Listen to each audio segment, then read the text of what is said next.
ओहो नमः शिवाय महारुद्राय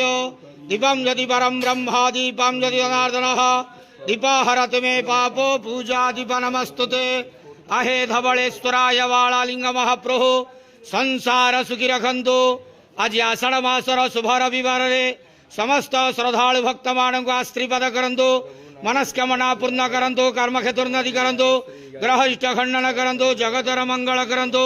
विश्वर कल्याण करंतु आपण नाम प्रकाश करंतु सेवकर डाक श्रवण करंतु समस्त ग्वावसा भक्त मानकर मनस्कामना पूर्ण करंतु जो जो भक्त माने आपण पाखरे मानसिक रखिंट तंक मानसिक पूर्ण करंतु बाबा धवलेश्वराय वालालिंगाय नमो नमः संसार सुखी रखंतु आनंदे गवार हरि बोलो आज आषाढ़ मासर शुभ रविवार